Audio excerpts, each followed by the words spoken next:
तो ब्रेक के बाद स्वागत है आपका। आप देख रहे हैं शेयर बाजार सबका अधिकार, जहां हम आपके सवालों का जवाब देते हैं। ना सिर्फ स्टॉक स्पेसिफिक, लेकिन कोई भी आपको बेसिक डाउट है स्टॉक मार्केट रिलेटेड, वो भी आप हमें इस शो में पूछ सकते हैं। तो सवाल कैसे पूछना है वो बता देता हूँ। स्क्रीन के एक हिस्से में आपको एक क्यूआर कोड फ्लैश हो रहा होगा। इस क्यूआर कोड को आप स्कैन करिए, जिसके जरिए आप अपने सवाल हमें व्हाट्सएप पर भेज सकते हैं। इसके अलावा आप हमें यूट्यूब पे भी अपने सवाल भेज सकते हैं, क्योंकि टाइम टू टाइम हम वहां से भी सवाल लेते रहते हैं। तो चलिए शो को शुरुआत करते हैं। और इस वक्त अगर बाजार देखें तो अभी भी लाल निशान में ही दिख रहा है। 22,400 के आसपास घूमता हुआ नजर आ रहा है। 22,600 का वो लेवल है जहां से हम पिछले 5 सेशन से देख रहे हैं कि वहां से काफी स्ट्रॉन्ग रेजिस्टेंस आता हुआ नजर आ रहा है। वहां से ही सेलिंग आ रही है, जिस वजह से बाजार नीचे जाता हुआ दिख रहा है। अगर हम यहाँ पे मिड कैप स्मॉल कैप की बात करें तो वो भी लाल निशान में दिख रहे हैं। मिड कैप 1% टूटता हुआ नजर आ रहा है। तो गौरव जी, मैं आपके पास आना चाहूंगा। जरा एयरटेल देखिए और इंडस स्टार, ये दो स्टॉक है, जरा ये देखिए और बताइए यहाँ पे क्या लगता है। हम देख रहे हैं कि यहाँ पे खबर आई है कि एयरटेल का करार हुआ है स्टारलिंक के साथ, ताकि जो सैटेलाइट बेस्ड इंटरनेट है वो इंडिया में आ सके। इसके चलते हम देख रहे हैं कि आज एयरटेल में खरीदारी काफी अच्छी थी, 3.5% चढ़ता हुआ नजर आया था। लेकिन मार्केट के प्रेशर के कारण अभी लाल निशान में जाता हुआ दिख रहा है। खासकर इंडस स्टार का बताइए, क्योंकि यहाँ पे स्टॉक करीबन 5% टूटता हुआ नजर आ रहा है, 6% टूट चुका है। तो दरअसल यहाँ पे मार्केट में कंफ्यूजन है कि स्टारलिंक अगर आ रहा है, सैटेलाइट बेस्ड इंटरनेट सर्विस दे रहा है, तो उस वजह से जो एग्जिस्टिंग टावर कंपनी है उनका क्या होगा। हालांकि ये जो इंटरनेट आ रहा है सैटेलाइट, उनका फोकस रिमोट एरियाज पे होता है, ना कि अर्बन एरिया पे। तो ये कंफ्यूजन के चलते यहाँ पे इंडस स्टार काफी टूटता हुआ दिख रहा है। तो ये दोनों ही स्टॉक्स पे अपनी राय बता दीजिए। काफी लंबे समय से हमारी खरीदारी की राय रही है, और ये जो स्टारलिंक के साथ करार या फिर साझा करार की बात हो रही है, इसको आने में थोड़ा समय लगेगा, पहली बात। दूसरी बात, आने के पश्चात जो दाम है डेटा सर्विसेज के, उस पर उनको प्रतिस्पर्धा में उतरना पड़ेगा। तो जाहिर है आपको अपने दाम नीचे की तरफ लाने पड़ेंगे। आकलन फिलहाल लगाना मुश्किल है, क्योंकि अभी तो सिर्फ साझा करार की घोषणा हुई है।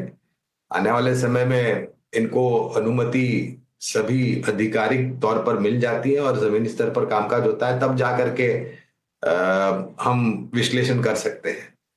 तो फिलहाल इस बात को लेकर के आमदनी में कितना फर्क पड़ेगा, या फिर कितना उपभोक्ता इसके तरफ आकर्षित होंगे, या फिर डेटा इस्तेमाल ज्यादा होगा वगैरह, टिप्पणी करना बहुत ही मुश्किल है, क्योंकि अभी तो सिर्फ घोषणा हुई है।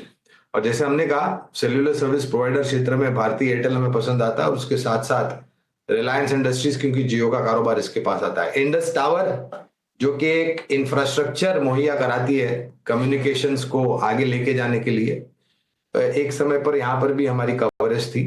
फिलहाल मुझे याद नहीं आ रहा है कि हमारी कवरेज है कि नहीं इंडस टावर पर, इसलिए विशेष रूप में टिप्पणी नहीं कर पाऊंगा। ऑलराइट, चलिए आगे बढ़ते हैं। और वक्त हो चला है हमारे बेहद खास सेगमेंट ऑप्शंस के चैंपियन का।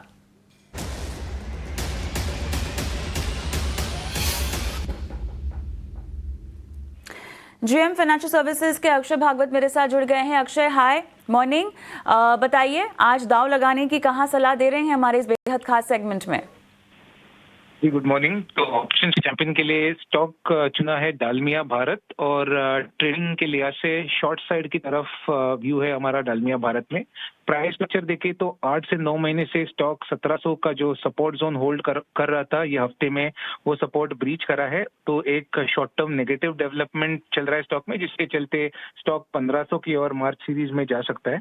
तो आपको रणनीति बनानी है कि आपको पुट ऑप्शन बाई करनी है। स्ट्राइक रहेगी 1600 की मार्च सीरीज की, और इसमें आपको 57 और 72 ये दो टारगेट से आप ये पुट बाय कर सकते हैं। स्टॉप लॉस आपको 18 रुपए का ऑप्शन प्रीमियम पे करीबन बना के चलना है, और अप्रोक्सीमेट आपका मॉनिटरी टर्म्स में प्रॉफिट पोटेंशियल देखा जाए ये स्ट्रैटेजी में, तो आप 7500 ये टारगेट एरिया लगा के चलिए, और एक रिस्क या स्टॉप लॉस मॉनिटरी टर्म्स में 4700 का बना के चलिए। तो डालमिया भारत शॉर्ट करने की सलाह है।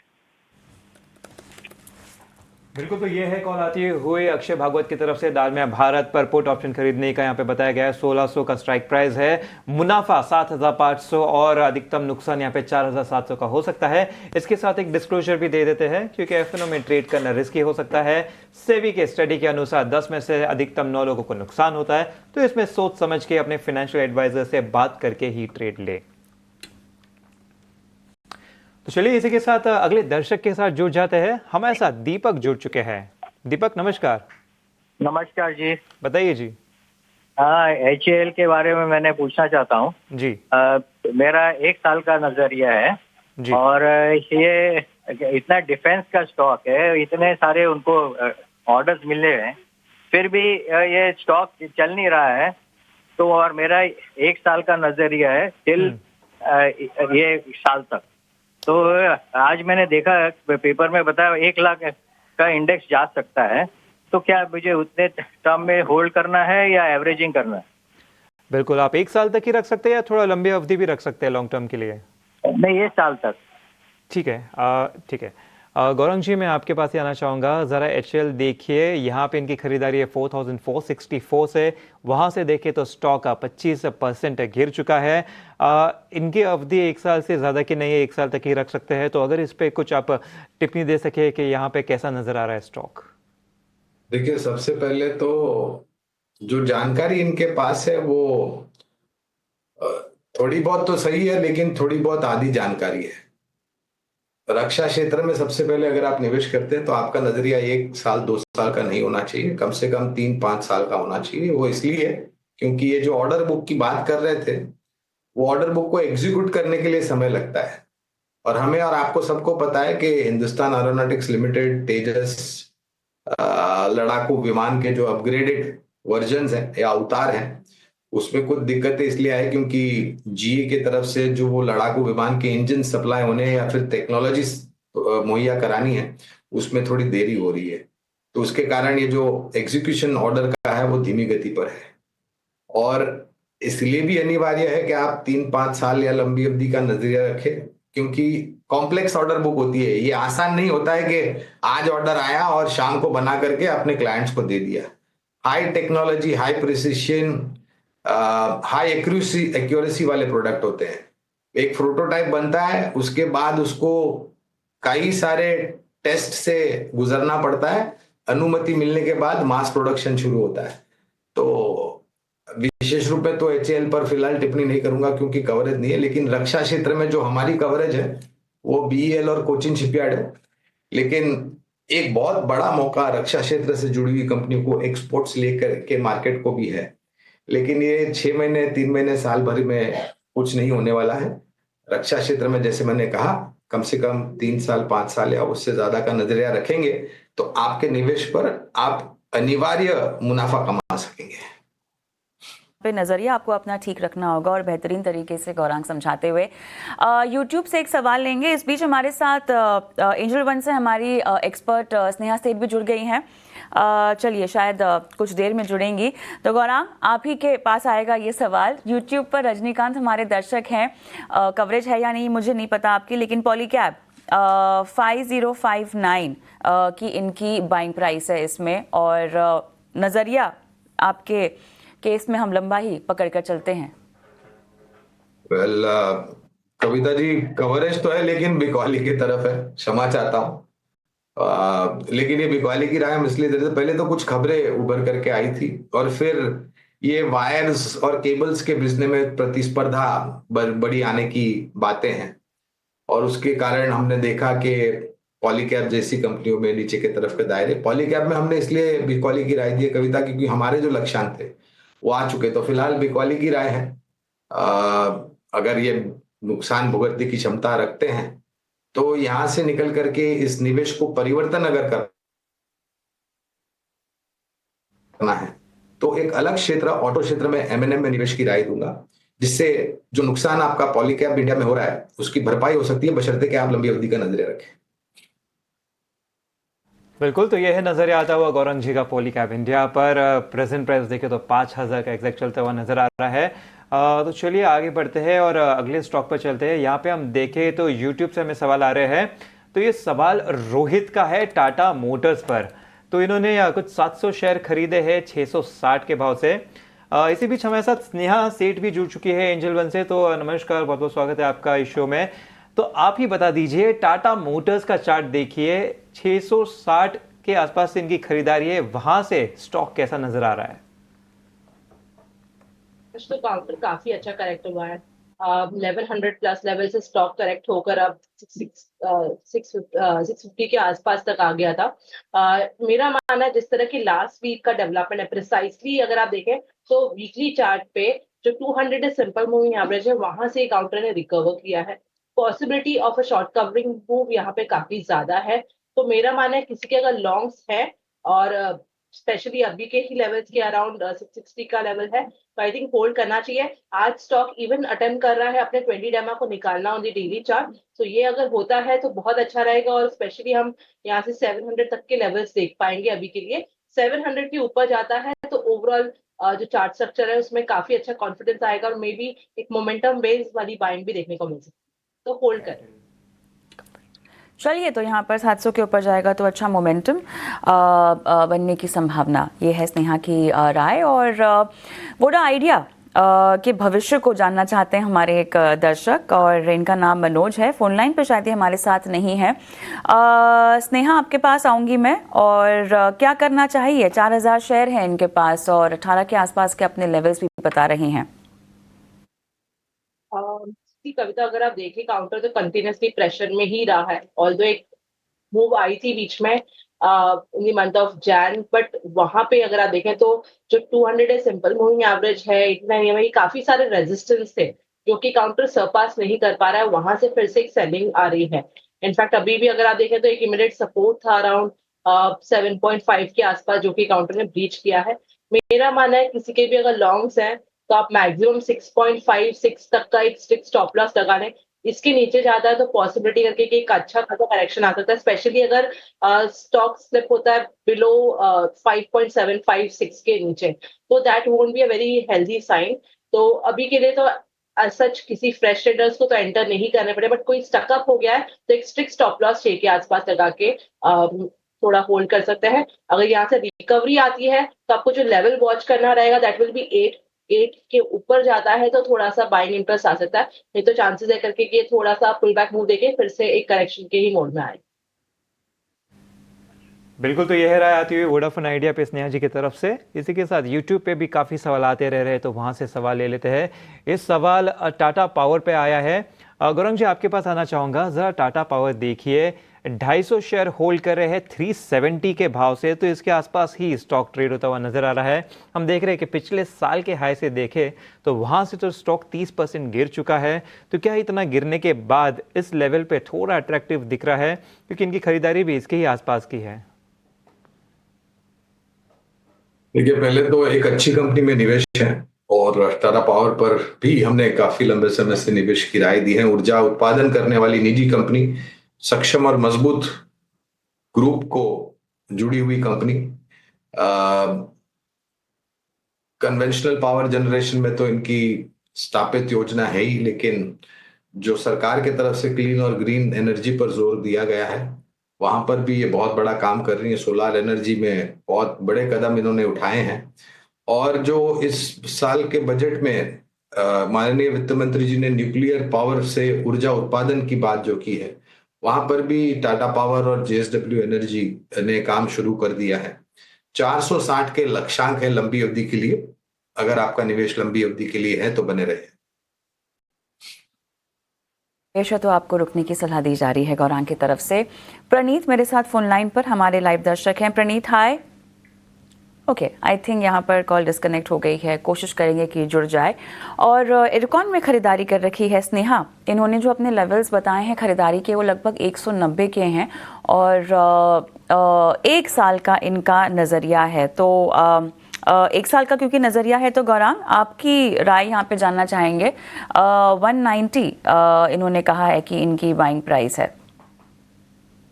कविता, तो फिलहाल तो कवरेज नहीं, लेकिन जब आईपीओ आया था मेरे ख्याल से करीबन 32 या 36 के दाम पे आईरीडा का आईपीओ जब आया था, तब उसमें निवेश की राय थी। अगर मैंने नाम सही सुना है तो IREDA। अगर मैं लंबी अवधि की बात करता हूं तो कविता नाम सही है क्या, इरकॉन है या IREDA? मुझे कंफ्यूजन है थोड़ा। इरकॉन है गौरांग, इरकॉन है।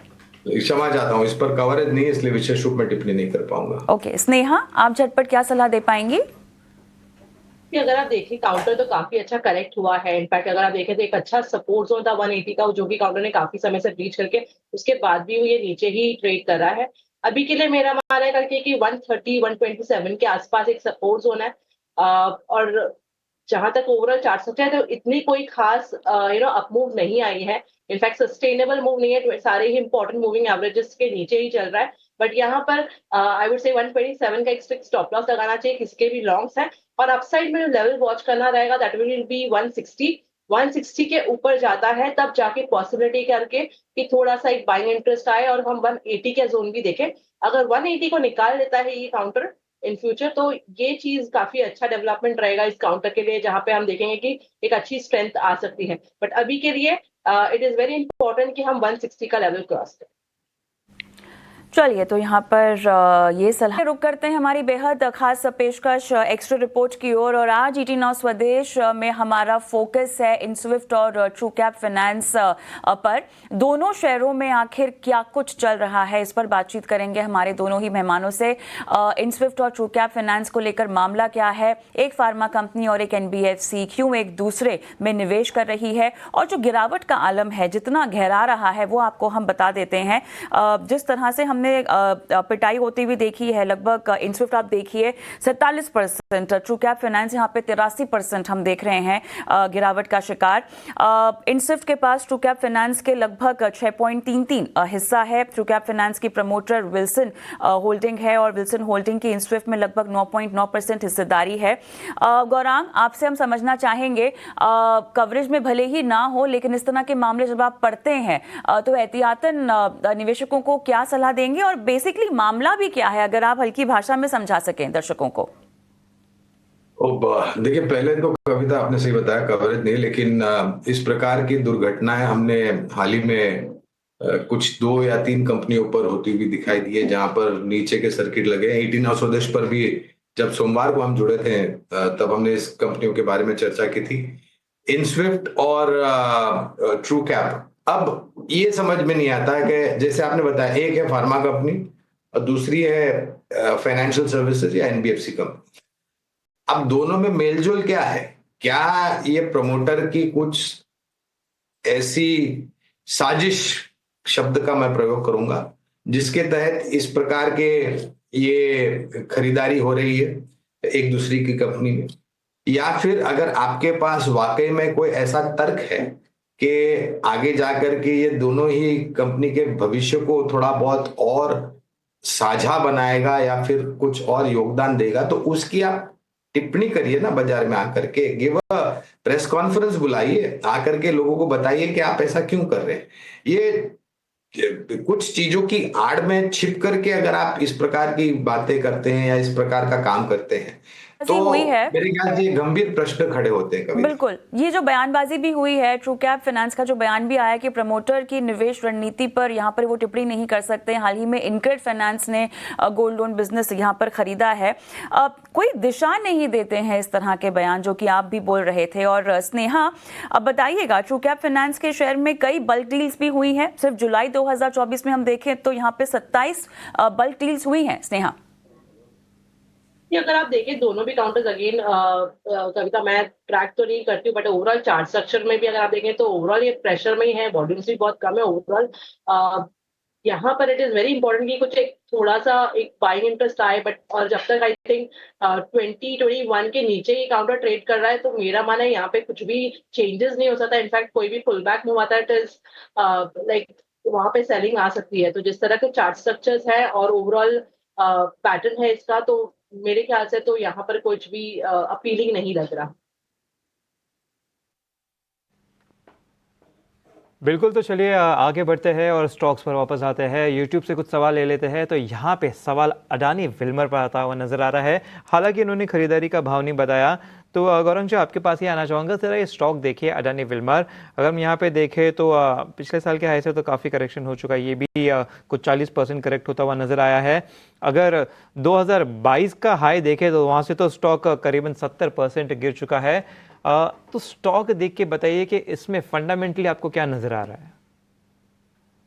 आज फंडामेंटली तो बहुत कमजोरी नजर आ रही है और नकारात्मक परिस्थिति काफी समय से नतीजों के आधार पर बनी हुई है। हालांकि इस कंपनी पर हम कवरेज नहीं रखते हैं, इसलिए विशेष रूप में टिप्पणी नहीं करूंगा, लेकिन ये कंपनी मेरे ख्याल से एफएमसीजी क्षेत्र से जुड़ी हुई है। एडिबल ऑयल्स वगैरह में ज्यादा कामकाज है इनका, फूड ग्रेन्स, राइस पल्सेस वगैरह में ज्यादा कामकाज करती है कंपनी। तो अगर इस प्रकार की कंपनियों में अगर आपको निवेश करना है तो इससे बेहतर विकल्प है कि आप आईटीसी जैसी कंपनियां हैं या फिर टाटा कंज्यूमर जैसी कंपनियां हैं, वहां पर आप अगर निवेश करते हैं तो ज्यादा समझदारी होगी। नतीजों के आधार पर तो मेरे ख्याल से पिछले 1.5 या 2 साल से खराब का परिस्थिति बहुत ही खराब होती हुई दिखाई दे रही है इसको।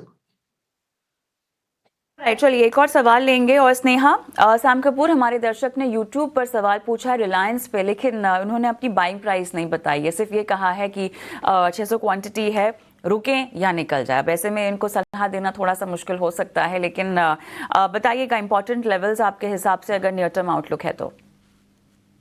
अगर आप रिलायंस देखें तो कविता, यहाँ पर रिसेंटली काफी अच्छा एक बेस फॉर्मेशन हुआ है 1160 1150 जोन के आसपास। वहां से काउंटर ने अच्छी रिकवरी दिया है, नियरली 100 पॉइंट्स ऊपर है ये काउंटर। अब इट इज वेरी इंपॉर्टेंट कि यहाँ से अगर ये जो मूव है वो एटलीस्ट सस्टेन हो अबाव 1260 1280, ये जोन निकाल लेता है ये काउंटर, तो पॉसिबिलिटी करके कि एक अच्छी खासी अपमूव आएगी which can bring it at least towards 1320 1340 levels देखने को मिल सकते हैं। तो अगर आप देखें तो डेली चार्ट में एक रेजिस्टेंस है which is 89 EMA on the daily chart, वो सरपास होता है तो that will be very good. Because historically अगर आप देखें तो जब भी काउंटर अभी रिसेंटली जब उसने अटेम्प्ट किया है रिकवरी का, तो ये 89 EMA ने एक अच्छा रेजिस्टेंस एक्ट किया।